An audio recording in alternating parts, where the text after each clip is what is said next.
The sky over Valora 9 always looked bruised before a storm. Purple clouds smeared across an iron horizon, flickering with silent lightning. But today, the clouds formed a wall. A massive, unnatural front rolling in faster than any recorded weather pattern in the region. Kalen Voss wiped grease off his hands and frowned at the swirling storm. That doesn't look right. The young alien beside him glanced up too, her luminous teal eyes narrowing. Aelira had always been calm, even when turbulence rattled the trees or lightning cracked across the valley. Her people lived by instinct. When danger neared, they felt it long before it arrived. And right now, Aelira's pulse was racing. "That is not a normal storm," she whispered. "It comes from the south. The barrier mountains should block such weather." Kalen clenched his jaw. Everything's been off this month. Faulty turbines, heat spikes, now this. Aelira turned toward him, strands of glowing hair clinging to her cheek where the humidity had soaked them. "We need shelter. This storm will hit in minutes, not hours." Normally, she didn't let herself sound afraid. Her people considered fear a sign of weakness. But this storm broke all logic. Kalen grabbed his pack. "Come on. The canyon caves aren't far."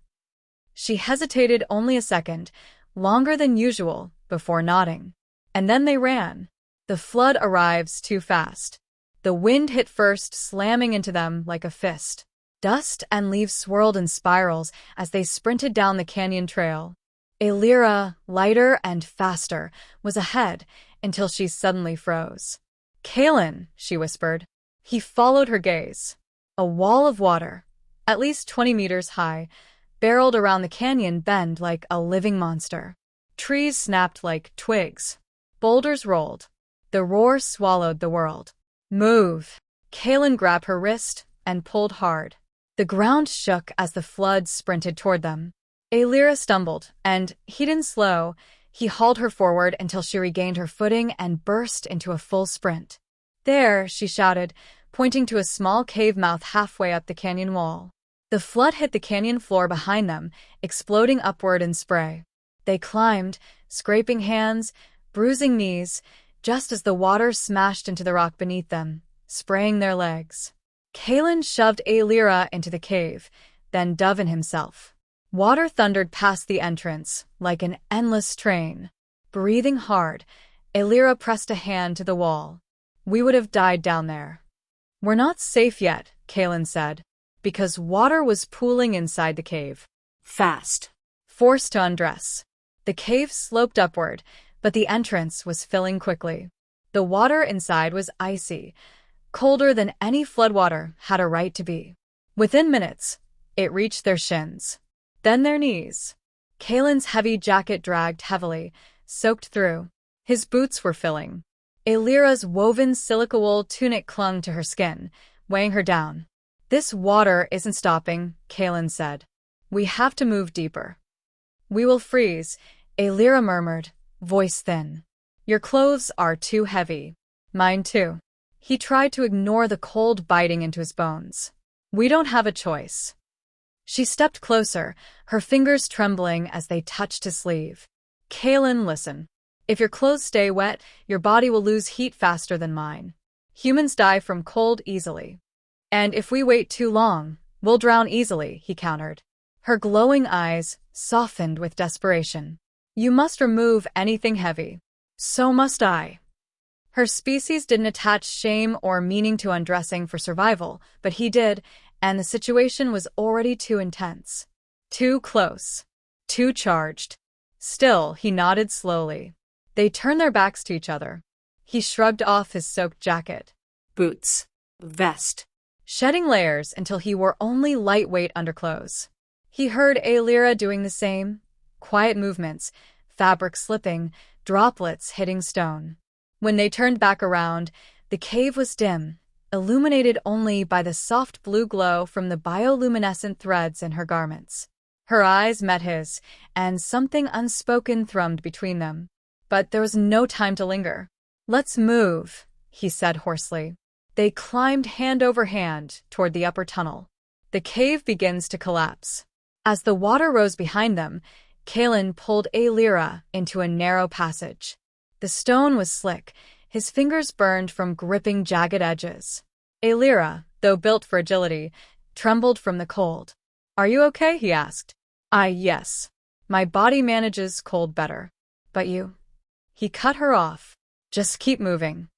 But she paused anyway. "Kaelin, look at me." He did. Her eyes glowed brighter than the threads of her clothes, full of worry, fear, and something deeper. "You saved me," she whispered. "You'd have done the same." "I did not think humans would risk themselves for another species so easily." Kaelin shook his head. "You're not another species to me." Her breath caught, and then the ceiling cracked. A thunderous rumble shook the cave. Rocks tumbled from above. A section of the passage behind them collapsed, sealing their only exit back to the entrance. Aelira flinched. "We're trapped." "No," Kaelin said, pointing upward. "There's light ahead. That's our way out." But the path was steep, almost vertical. "Can you climb it?" she asked. He tested the stone. "Maybe. But it's unstable." The ground shook again. "We don't have time," she whispered. "Then we climb now." A dangerous ascent. They began the slow, treacherous climb up the near-vertical chimney of stone. Kaelin went first, with Aelira close behind. The walls narrowed, forcing their bodies almost against each other. Kaelin gripped a rocky hold, but it crumbled in his hand. He slipped. Aelira's hand shot out and clamped around his wrist, strength surging through her lithe arm. "Kaelin," she gasped. "Hold on." He pressed himself back to the wall, heart hammering. "Thanks. I will not let you fall." Her voice was fierce, trembling. "Not now. Not ever." They climbed again. Another tremor. More stones fell. Water sloshed upward below them, slow but rising. They reached a ledge halfway up, barely wide enough for two people. Kaelin hauled himself up and pulled Aelira after him. They collapsed side by side, breathing hard. Water roared below, rising toward them. Aelira took Kaelin's hand. Just took it. No hesitation.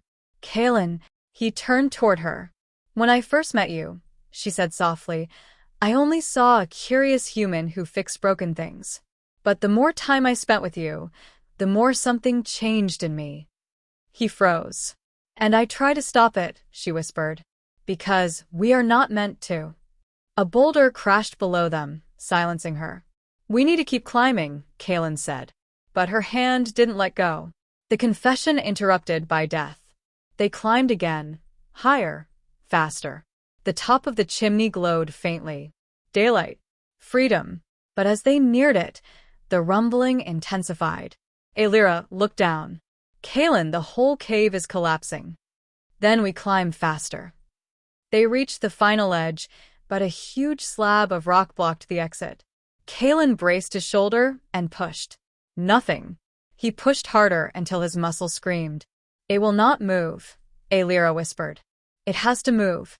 He pushed again, teeth gritted, vision blurring. Aelira touched his back gently. "Stop. You will break yourself. And if I don't, we die here."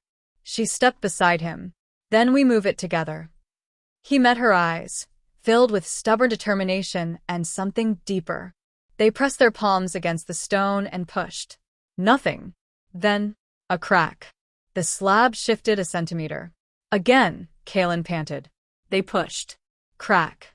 Shift. Again. Crack. Then the slab suddenly lurched forward and rolled out of the way. Daylight poured into the cave. But the moment of victory vanished when Aelira gasped and staggered. Her foot had slipped, sending a sharp rock slicing across her ankle. Kaelin caught her, lowering her gently. "You're hurt." "It is shallow," she lied. Blood glimmered faintly against the glow of her skin. And the water below them surged upward again. "We need to get out," he said urgently. She nodded, breathing hard. "Help me up." He supported her, arm around her waist, and together they climbed out of the opening. They emerged onto a rocky ledge high above the canyon, where the storm had calmed, leaving only gray clouds drifting overhead. The flood still churned below, but they were alive. Aelira sank to her knees, shaking. "You're freezing," Kaelin murmured. She looked up at him, voice weak. Humans are not meant to share body heat with my kind. It can to confuse us. What does that mean? It means the more we touched in that cave, the more my instincts attached to you. Kahani swallowed. Alira. She looked away quickly, cheeks glowing faintly, her species' version of a blush. I did not want you to know. But I wanted to know, he said gently. Her breath caught. In that cave, Kahani continued quietly. I wasn't just afraid of dying. I was afraid of losing you. Alira stared, stunned. You risked everything to help me, he said. And I finally understand why it scared you. She whispered, because if my people learn what I feel, they will punish me. And if the humans find out, he sighed, they won't take kindly to this either. They sat in silence, watching the water recede below them. Danger had pushed them together. Survival had forced honesty. But now the real danger waited outside the canyon. Their people. The complication they didn't expect. Alira leaned against the rock, exhausted. Kahani gently wrapped the emergency blanket around her shoulders. She closed her eyes briefly, savoring the warmth. You should rest, he whispered. I can't. She looked up at him, fear still flickering in her eyes. Kahani are returning to the village like this, injured, alone with a human, wrapped in your blanket, will raise questions. I'll tell them everything. Everything, she whispered. That I protected you. That I care about you. That I. A sudden mechanical hum cut him off. A hover skimmer. Alira stiffened. My people. The vehicle crested the edge of the canyon, 5 armored alien sentinels aboard. Their visors glowed sharply as they spotted her, wrapped in a human blanket, sitting inches from Kahani. One sentinel leveled a spear gun.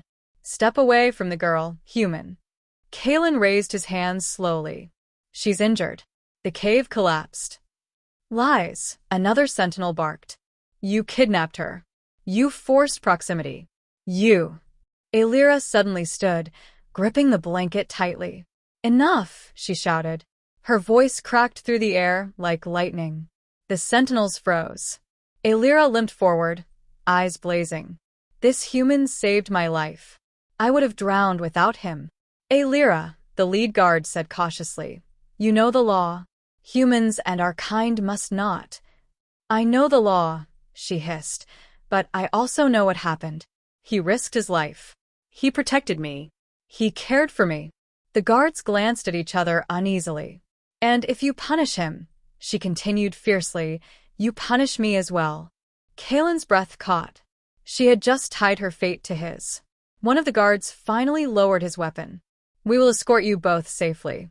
The elders will judge. Kahani muttered, Great. That sounds comforting. Alira slipped her hand into his, just for a heartbeat, hidden from the guard's view. It will be difficult, she whispered. There will be questions. There will be anger. Then we'll face it together, he said. Her eyes glowed softly. Together. The ending, complicated, dangerous, and beautiful. As they were guided onto the skimmer, Alira leaned close. In the cave, when I thought we would die, I wanted to tell you something. Kahani swallowed. Tell me now. She looked into his eyes, unblinking. I was afraid of my feelings. I thought they would destroy me. But now I know. Her voice softened. They are the only thing that kept me alive. He reached for her hand again, this time openly, and she didn't pull away. Whatever awaited them with the elders, whatever dangers or punishment or trials were ahead, it didn't matter. The flood had taken their fear. The collapse had taken their distance. And survival had given them something neither expected. A bond stronger than the storm that tried to kill them.